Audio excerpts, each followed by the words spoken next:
저희가 2주 전부터 예수 공동체에 관계되는 그 하나님의 말씀들을 보면서 도대체 예수님께서 소망하시는 교회란 무엇인가, 우리가 정말 예수 공동체를 만들어간다는 것은 무엇인가를 같이 배우고 있습니다. 특별히 이제 내년부터 저희들이 시작할 순모임, 이제 실제적으로 준비하는 모임은 우리가 이제 9월부터 저희가 이제 주일날 시작을 하려고 했는데, 여러 가지 제가 이렇게 의견들을 들어보면서 우리가 이제 금요일날 저녁에 7시에 격주로 이제 9월부터 둘째 주부터 시작을 하려고 합니다.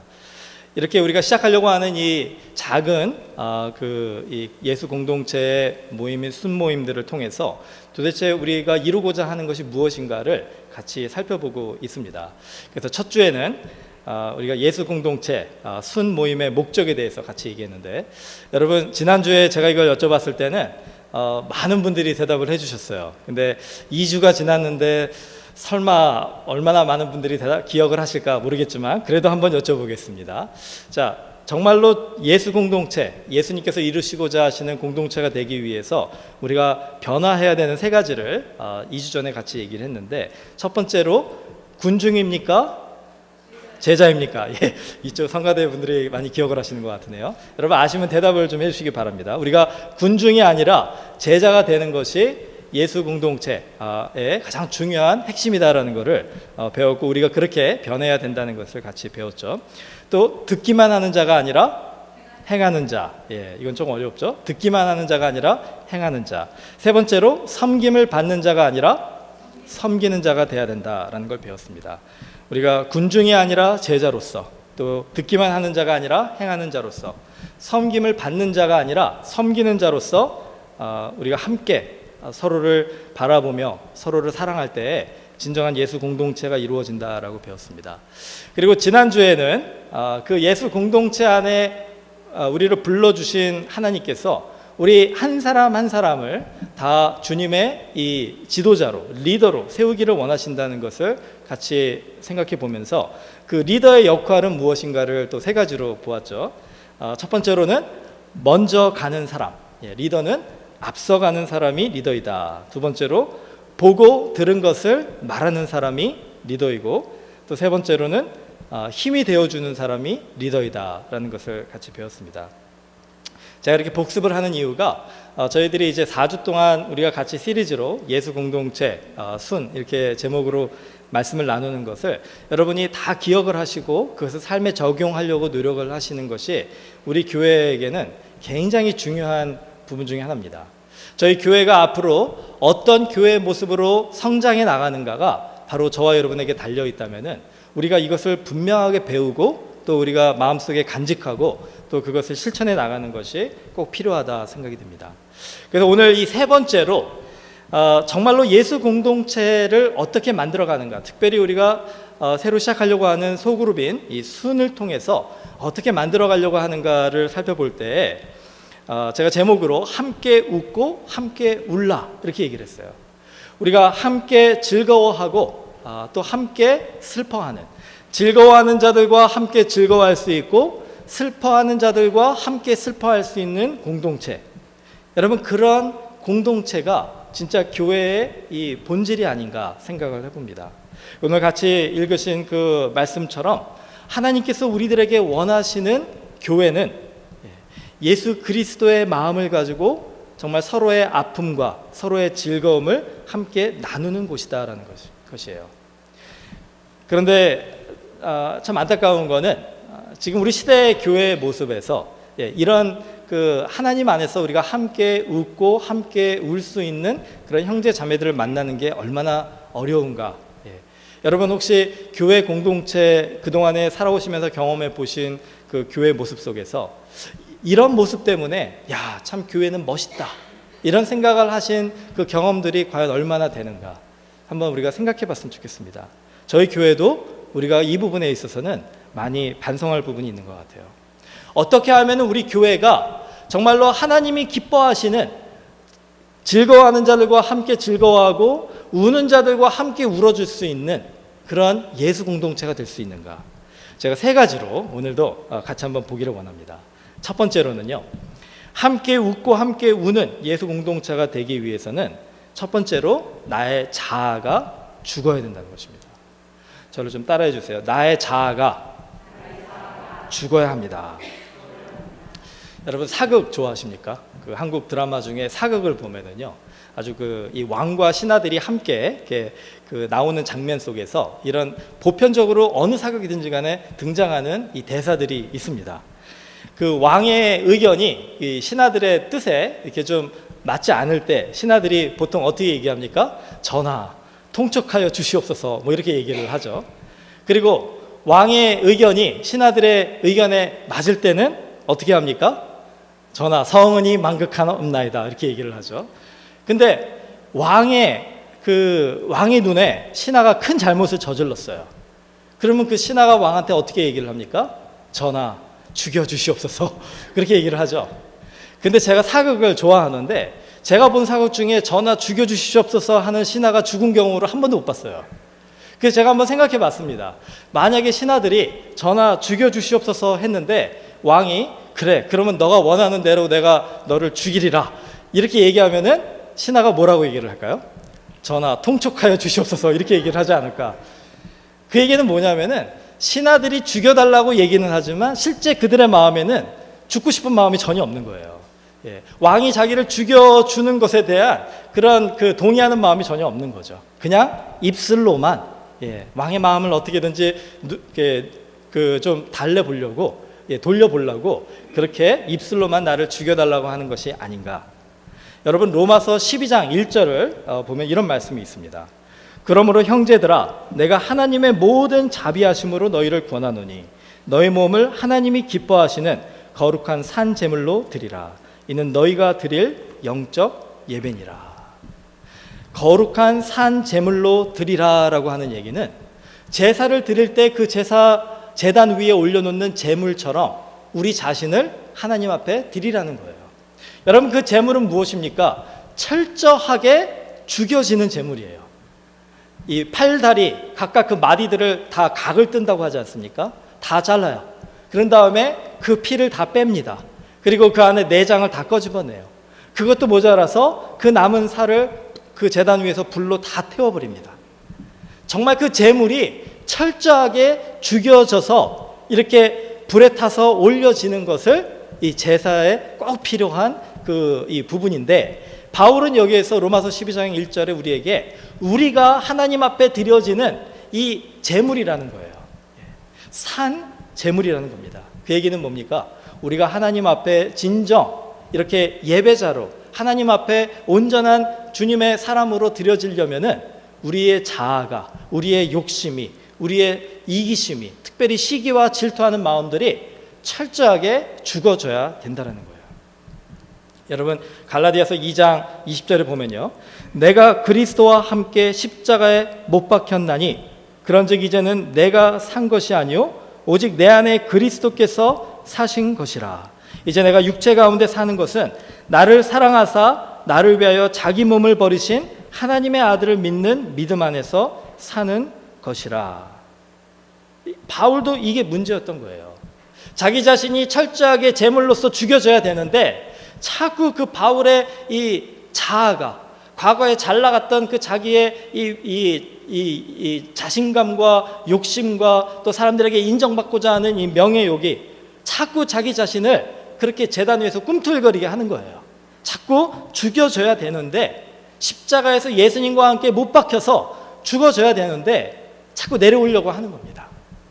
여러분, 우리가 왜 즐거워하는 자들과 함께 즐거워하고 우는 자들과 함께 울지 못하는가? 이거를 한번 생각해 보시면은요, 이 부분이 참 도전이 되는 것 같아요. 내가 정말로 하나님 앞에서 죽여지지 않으면, 나의 자아가 죽은 자가 되지 않으면 다른 사람들이 즐거워하고 다른 사람들이 우는 것을 보면서 내 자신이 그것을 함께 즐거워하고 함께 슬퍼할 수가 없다라는 거예요. 왜냐하면 남의 잘 되는 모습을 보지 못하기 때문에 그래요. 여러분, 한국의 그 유명한 속담 있지 않습니까? 오늘 제 설교에 자주 등장하는 속담일 것 같은데, 사촌이 땅을 사면 배가 아프다. 잘 아시죠? 사촌이 땅을 사면 배가 아프다. 왜 사촌이 땅을 샀는데 내 배가 아플까요? 이게요, 여러분, 나는 안 그렇지 이렇게 생각하시는데 한번 우리가 좀 솔직해져 봤으면 좋겠습니다. 저도 여기에서 자유하지 못한 사람이구나라는 것을 설교를 준비하면서 깨닫게 됐어요. 여러분, 직장 생활하시는 분들, 여러분이 같이 일하는 사람이 승진을 했어요. 근데 여러분은 승진을 못했어요. 그러면은 그 사람과 함께 그 사람의 즐거움에 동참할 수 있겠습니까? 그 사람이 즐거움을 여러분이 함께 즐거워해 줄 수 있겠어요? 여러분이 정말로 그 자녀를 가지고 있는데 그 자녀가 좋은 대학을 여러분의 그 이웃이 자녀가 좋은 대학을 들어갔어요. 그 얘기를 막 즐겁게 자랑하는 거예요. 그럼 여러분 그거를 보면서 함께 그 사람과 즐거워해 줄 수 있겠습니까? 대부분의 경우에 우리의 마음에 어떤 마음이 드냐면 좀 잘난 척한다라는 생각이 들고, 왠지 모르게 마음이 좀 불편하고 좀 그 자리를 피하고 싶고, 또 내가 잘하는 부분을 또 자랑하고 싶고. 여러분, 이런 마음이 드는 이유가 뭔지 한번 생각해 보셨습니까?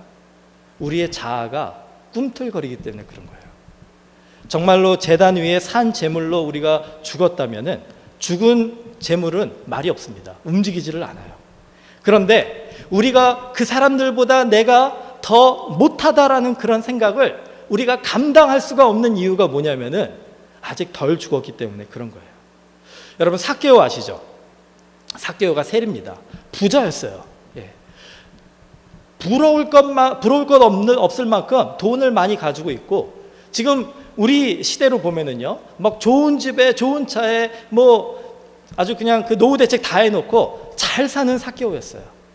그런데 삭개오가 그렇게 큰 부를 가지고 있음에도 불구하고 마음속에 평안이 없었어요. 마음에 항상 죄책감이 있었고 공허함이 있었습니다. 왜 그러냐면 자기가 그 부를 얻는 과정 속에서 다른 사람들한테 상처를 주고 다른 우리 동족들을 이용하는 그런 자기의 모습이 한심하게 보였기 때문에, 부끄럽게 보였기 때문에 삭개오가 어떻게 합니까? 자기 자신의 마음에 이 죄책감에 감당을 못하는 거예요. 이 공허함과 후회함에 감당을 못하는 거예요. 그러는 동안에 그의 마을에 예수님이 온다는 소식을 들었습니다. 그 삭개오가 예수님을 만나고 싶어해요. 예수님이 이 나의 공허함과 나의 이 죄책감을 내 삶 속에 뭔가 풍성함을 다시 회복시켜주지 않으실까라는 그런 기대감으로 예수님을 만나러 갔는데 삭개오에게 한 가지 문제가 생겼어요. 그의 키가 문제였던 겁니다. 군중들 속에 계신 예수님을 그 작은 키로는 도저히 볼 수가 없었던 거예요. 그래서 어떻게 합니까? 삭개오가 나무 위로 올라가죠. 그때 그 나무 위로 올라가는 삭개오를 바라보면서 주변 사람들이 뭐라 그래요? 손가락질을 합니다. 저 사람이 돈에 미치더니 이제 진짜 머리가 미쳤구나. 지금 뭐 하는 건가? 이런 식으로 막 조롱하고 비웃고 판단하고 정죄합니다. 그런데 삭개오는 아랑곳하지 않고 그 위로 올라가요. 예수님을 만나야 되기 때문에 그렇죠. 자, 그때 사람들의 웅성거리는 모습을 보고 예수님이 삭개오를 보고 이렇게 얘기하십니다. 삭개오야, 속히 내려오라. 내가 오늘 내 집에 유하여야 하겠다. 자, 삭개오의 지금의 이 마음을 한번 생각해 보세요. 얼마나 마음이 즐거웠겠습니까? 누가복음 19장 6절에 보면요, 삭개오가 이 말을 들은 다음에 급히 내려와 즐거워하며 영접하거늘. 예수님을 자기 집에 초대해서 자기 친구들을 불러서 그 안에서 막 파티를 하는데, 근데 문제가 생겼어요. 그 친구들이 누굽니까? 또 세리들 아니겠어요? 그 세리들은 그 당시에 사람들이 볼 때는 죄인이었기 때문에 이 삭개오의 이웃들, 또 예수님의 제자들이 또 수군거리기 시작하는 거예요. 이번에는 삭개오를 판단하고 정죄하는 게 아니라 예수님을 비판하기 시작하는 겁니다. 저 사람이, 저 예수가 저 죄인들과 세리들과 함께 유하는구나. 저 사람이 정말 메시아라면은 어떻게 저렇게 할 수 있을까? 여러분, 이웃들은요, 이 삭개오의 즐거움을 함께 즐거워해 주지 못했습니다. 예수님을 만난 후에 삭개오가 어떻게 변합니까? 삭개오가 이렇게 얘기를 해요. 내 소유의 절반을 가난한 자들에게 주겠사오며 만일 누구의 것을 속여 빼앗은 일이 있으면 내가 갑절이나 갚겠나이다. 삭개오가 여기서 지금 회개하고 있는 거예요. 삭개오가 자기의 잘못을 사람들한테 고백하고 있는 겁니다. 그 삭개오의 이 정말 애통하는 마음, 슬퍼하는 마음, 우는 마음에 이 이웃들은, 예수님의 제자들은 함께 참여해 주지 못하고 있는 거예요.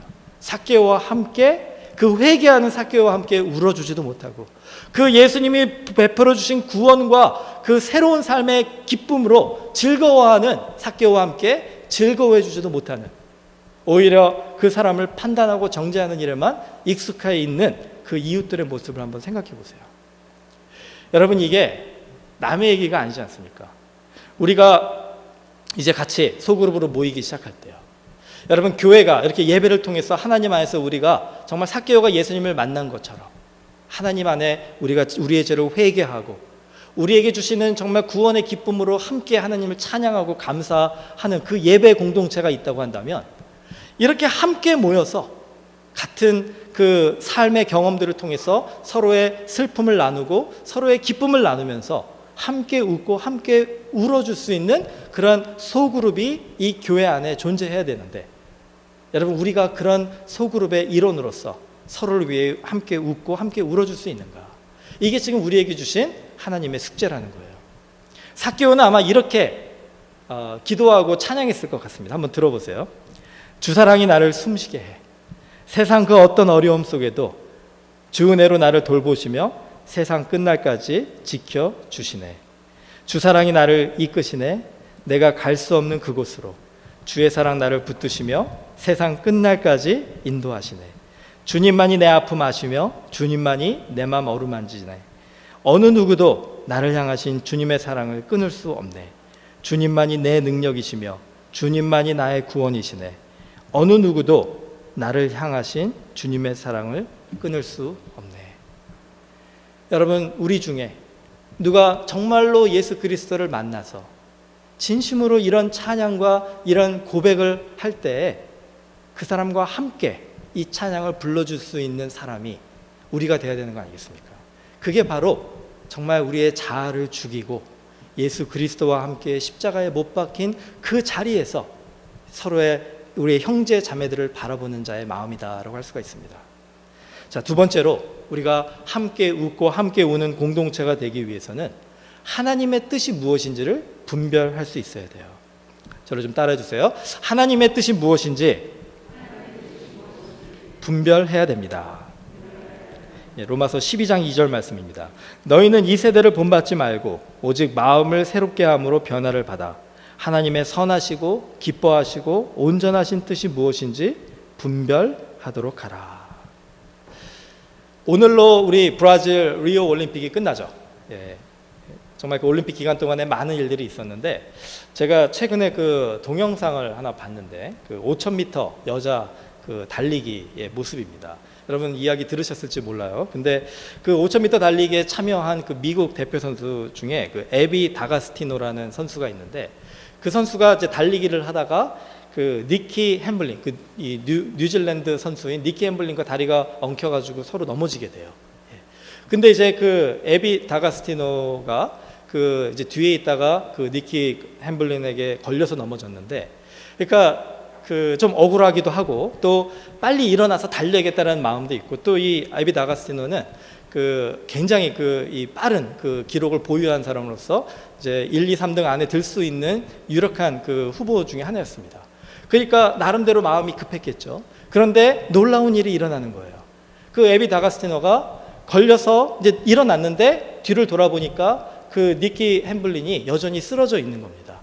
그러니까 우리 같았으면 그냥 달려갔을 텐데 그 달리지 않고 니키 햄블린을 그 물어보고 그 일으켜서 같이 달릴 수 있도록 도와주는 것을 보게 됩니다. 참 감동적인 모습이었어요. 근데 그거보다 더 감동적인 게 뭐냐면, 그래서 니키 햄블린이 부축을 받고 일어나서 이제 같이 달리자 했는데, 같이 달리려고 하는데 그 이 에비 다가스티노가 그 넘어졌을 때 이 무릎이 크게 다쳐가지고 자기가 달릴 수 있을 거라고 생각했는데 다리가 삐끗하면서 넘어진 거예요.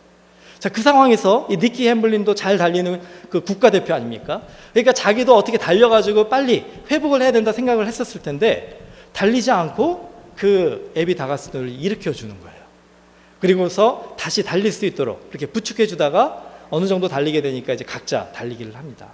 그러니까 니키 햄블린이 먼저 들어오고, 에비 다가스티노는 그 무릎 부상을 그게 얼마나 아팠겠어요. 그렇지만 꿋꿋하게 그 달려가지고 맨 마지막 꼴찌로 이렇게 들어오게 되는데, 들어온 다음에 그 니키 햄블린이 먼저 가지 않고 그 애비 다가스노를 기다렸다가 둘이 이렇게 포옹하는 장면, 여러분 그 유튜브에 있는데 꼭 한번 보세요. 제가 그 모습을 보면서 참 그 올림픽 정신이 참 아름답다, 이제 이런 생각을 했는데, 또 설교를 준비를 하면서 그 동영상을 생각을 해보니까 이 속에 하나님께서 우리에게 깨닫게 해주시는 그 하나님의 뜻을 분별함의 지혜가 있구나라는 걸 알게 됐어요. 제가 그 동영상을 본 다음에 뉴스를 설치하는데 뉴스에 이런 얘기가 있더라고요. 올림픽은 올림픽 정신에 관한 것이 아니다, 이렇게 얘기를 하는 거예요. 올림픽은 메달을 따기 위해서 우리가 하는 것이지 올림픽 정신을 보여주기 위해서 하는 것이 아니다. 가만히 생각해 보니까 어떤 면에서는 또 일리가 있습니다. 특별히 우리 이 동양 사람들, 특별히 우리 한국 사람들한테는 우리는 은메달, 동메달은 별로 그렇게 중요하게 생각하지도 않잖아요. 금메달만 중요한 겁니다. 그래서 등수를 매길 때도 은메달, 동메달은 몇 개 땄는지 신경 별로 안 쓰고 금메달 개수만 가지고도 나라 등수를 우리가 생각하지 않습니까? 그러니까 금메달을 따는 것이 굉장히 중요하다라고 생각한다면 올림픽 정신과 금메달 둘 중에 하나를 택한다라고 한다면 뭘 택하겠냐는 거죠. 금메달을 택하는 거 아니겠습니까? 만약에 애비 다가스티노의 올림픽의 목적이 메달을 따는 것이라고 한다면 거기서 올림픽 정신을 발휘하기 위해서 니키 햄블린을 도와주는 것이 아니라 그냥 넘어진 거 안타깝지만 무심코 그냥 지나치는 것이 오히려 애비 다가스티노가 해야 될 일이 아닌가 하는 생각을 해보는 거예요. 여러분, 제가 그걸 생각해 보면서 그 기사를 읽어보면서 많은 갈등을 했어요. 왜냐하면 우리의 인생을 한번 돌아보면은요, 그렇게 큰 차이가 없는 것 같아요. 제가 한번 질문을 해보겠습니다. 여러분, 우리는 메달을 따기 위해서 우리의 삶을 살아갑니까?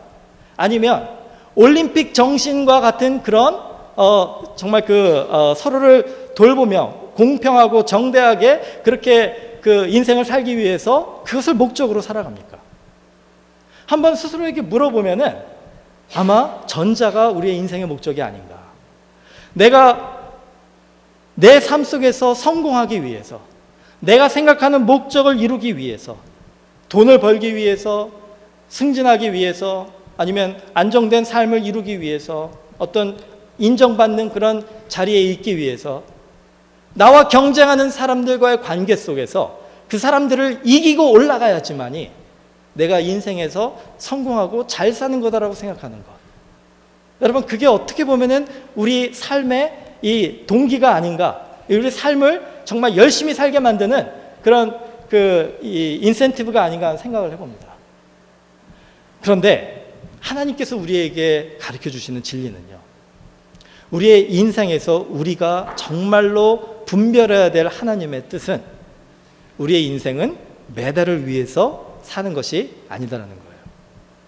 여러분, 천국에 가면요, 한번 상상해 보세요. 천국에서 올림픽이 열렸습니다. 천국 올림픽이 열렸어요.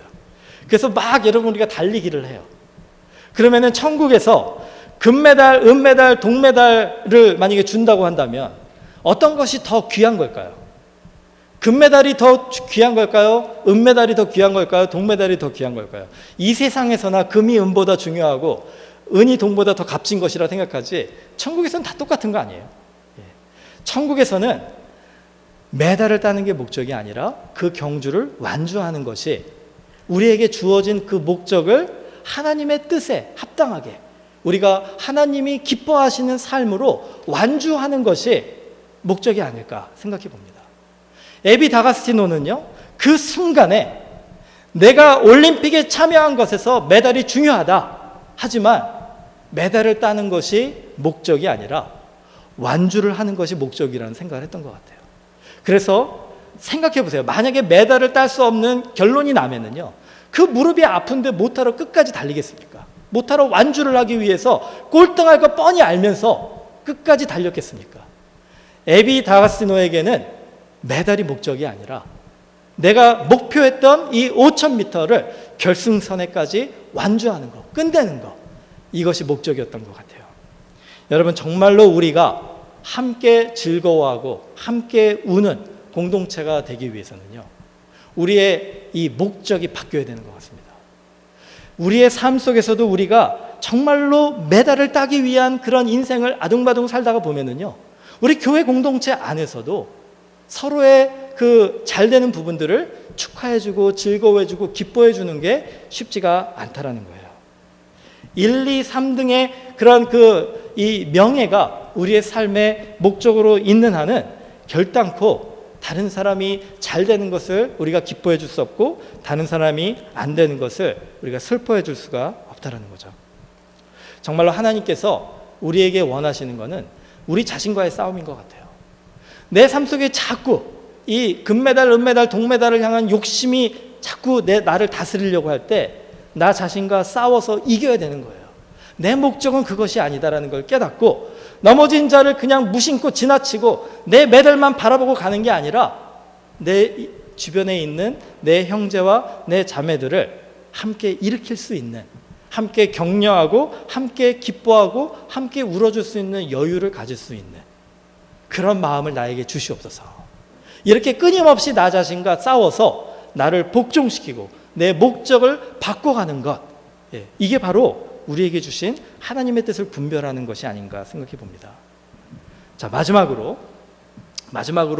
예수 공동체 안에서 우리가 함께 웃고 함께 우는 그런 모임을 만들어 가려면요, 우리가 가족 공동체임을 우리가 깨달아야 돼요. 우리가 기억해야 됩니다. 저를 좀 따라해 주세요. 우리는 가족 공동체임을 기억해야 합니다. 여러분, 교회 공동체가 가족이다라고 생각하는 것이 쉽지 않은 것 저도 인정합니다. 다 다른 환경과 다 다른 성격과 다 다른 배경을 가지고 있기 때문에 당연하죠. 우리가 가족의 그 공동체로 묶여지는 게 이 혈연의 관계가 아닌 이상 쉽지 않으리라고 생각을 합니다. 그런데 그럼에도 불구하고 성경은 우리에게 뭐라고 얘기합니까? 우리는 그 예수 그리스도의 피로 하나가 된 주님 안에서 형제요 자매다라고 얘기를 하고 있어요. 그래서 그걸 어떻게 표현하냐면은 우리 한 몸에 많은 지체로 이렇게 로마서에서는 우리에게 설명해 주고 있습니다. 그래서 우리가 예를 들어서 한 몸에 머리가 있고 눈이 있고 코가 있고 팔이 있고 다리가 있는 것처럼 우리 모든 성도들이 이렇게 예수 그리스도 안에서 각각 다른 역할을 가지고 각각 다른 기능을 가지고 이렇게 하나님 안에서 존재한다라는 거예요. 제가 선교지에서 이번에 도미니카 공화국 선교회를 갔다 오면서 이 부분을 더 확실하게 깨달았어요. 여러분 가만히 생각해 보시면은 좀 솔직하게 한번 대답을 좀 해주세요. 프린스턴 한인 장로교회에서 가장 중요한 사람이 누구일까요? 솔직하게 프린스턴 한인 장로교회에서 가장 중요한 사람, 없어서는 안 될 사람이 누구일까요? 그렇게 얘기 안 해주셨으면 제가 잠깐 섭섭할 뻔했는데 근데 그게 틀린 답이라는 걸 다 아시죠? 자, 그러면 제가 또 하나 묻겠습니다. 지금 현재 우리 프린스턴 한인 장로교회에서 없어도 되는 사람은 누굴까요? 있어도 그만, 없어도 그만인 사람. 우리 교회 더 이상 안 나와도 아무도 아쉬워하지 않고 아무도 그리워하지 않을 그런 사람은 누굴까요? 만약에 여러분이 자기 자신이라고 생각하셨다면 그것도 틀린 답입니다. 제가 왜 이 말씀을 드리냐면 선교지에서 제가 그걸 확실하게 깨달았어요. 여러분, 정말 모든 교회들이 담임 목회자가 가장 중요하다고 생각하는 거 제가 인정하고 또 공감합니다. 그런데 제가 도미니카에 갔더니요, 거기에서 저희가 여러 가지 사역을 준비를 했잖아요. 근데 그 중에 가장 중요한 사역이 수경재배 사역이었어요. 그걸 만들어주는 사역. 그런데 제가 이 뭘 만드는 거는 하나도 못해요. 아무리 저에게 가르쳐 주셔도 저는 집에 있는 액자도 제대로 걸지 못하는, 그래서 아내한테 항상 그 원망을 듣는 그런 사람이기 때문에 수경 재배를 이제 갔는데 우리 같이 간 우리 이 집사님이 열심히 설명을 해주시는데 제가 뭘 이렇게 할 수 있는 게 없더라고요. 근데 우리 이부영 집사님은 그쪽에 아주 또 많은 경험을 가지고 기술을 가지시니까 거기에서 그 현지인들을 착착착 그렇게 조직을 시켜가지고 이렇게 가르쳐 주시면서 그 아름다운 수경재배 그 시스템을 완성을 해 나가시더라고요. 제가 그때 느낀 게, 이 사역에는 담임 목사가 아무 소용이 없는 거구나. 이 사역을 위한 그 기능으로는 우리 이부영 집사님이 하나님께서 선택하시고 부르시고 사용하시는 정말 귀한 그릇이구나라는 걸 깨달았습니다. 저희가 2월 달에 선교 답사를 갔을 때, 우리 유진영 장로님하고 같이 갔을 때 정말 귀한 사역들을 저희들이 물론 이제 구체적으로 하지 못했지만 그래도 나름대로 많이 정말 했어요. 근데 여러분들한테 그 사역을 전해드릴 수가 없었어요. 물론 우리가 선교지에 가서 사진 찍는 거를 제가 굉장히 싫어하고 좀 조심스러워합니다. 왜냐하면 그건 그분들의 삶이기 때문에 우리가 절제하고 조심하면서 그 사진을 찍으려고 노력을 해요. 왜냐하면 또 그곳에서 있었던 일들, 우리가 함께 경험했던 것들을 여러분들에게 나누는 것도 필요하다 생각하기 때문에 또 사진도 중요하다 생각하거든요. 2월 달에 갔다 왔을 때는 나눌 사진들이 별로 없어가지고 저희들이 경험한 것을 여러분들과 나누기가 힘들었습니다. 왜냐하면 제가 그 부분을 잘 못하기 때문에. 그래서 요번에 갔을 때는 저희 우리 정훈이가 같이 갔거든요. 그래서 사진 찍는 거를 참 좋아해요. 그래가지고 아예 맡겼어요. 딴 거 하지 말고 그것만 해라. 그랬더니 저희 동영상 우리 갔다 와서 보셨지만은 우리들이 한 일을 그 현지인들이 어떻게 우리들과 함께 그 일들을 잘 감당했는지를 정말 생생하게 사진으로 담아준 거예요. 그것도 별로 티가 안 나게, 찍는지 안 찍는지도 모르도록 그렇게 여러 가지를 그 모습을 사진에 담았더라고요. 그걸 보면서 나는 아무 쓸모가 없었었는데 또 이렇게 작은 우리가 생각할 때는 그냥 학생이라고 생각하는 그 아이에게도 하나님이 이렇게 귀한 역할을 주셨구나, 기능을 주셨구나 라는 걸 깨달았어요. 우리 황승희 집사님 가셔가지고 남자들이 하는 그런 이 공사하는 일들에 쉽게 참여하지를 못하셨거든요. 근데 마침 레베카 선교사님, 여자 선교사님이 거기 계셨는데 선데이 스쿨의 플래널 그래프라고 그림을 그리는 그거를 누가 자르는 걸 도와줄 수 있는 사람이 없어가지고 계속 못하고 있대요. 근데 또 황 집사님이 손기술이 또 좋으셔가지고 3개월 동안 하지 못했던 것들을 몇 시간 만에 그 세 사람이 붙어가지고 그걸 다 완성을 해줬습니다. 기뻐하는 선교사님의 그 모습이 너무나도 참 흐뭇했었어요. 저는 도저히 불가능한 일을 또 이렇게 우리 황 집사님을 통해서 그 기능을 다하게 하시는구나. 여러분, 저희가 선교를 갔을 때요, 또 저도 한 일이 있습니다. 저도 지도자들과 함께 예배하면서 우리가 성찬식도 하고 또 제가 말씀도 전하면서 그 안에서 또 그들과 함께 또 저에게 맡겨주신 말씀을 선포하는 그 기능을 또 다하게 하시더라고요. 여러분, 우리가 정말로 하나님께서 우리를 가족 공동체로 불러주시고 묶어주셨다는 건 뭐냐면요, 우리 중에 그 어느 누구도 쓸모없는 사람이 없다라는 거, 우리 중에 그 어느 누구도 정말 필요 없는 사람이 없다라는 것을 우리가 깨닫는 거예요. 그리고 서로에게 주신 그 하나님의 은사와 하나님의 능력과 그 하나님께서 계획하신 그 목적을 발견하는 겁니다. 그랬을 때는요, 정말 서로를 바라볼 때 정말 존귀하고 소중한 존재라는 거, 이거를 우리가 막 경험하게 되는 거예요. 그러면 어떻게 함께 즐거워하고 함께 울어주지 않을 수가 있겠습니까?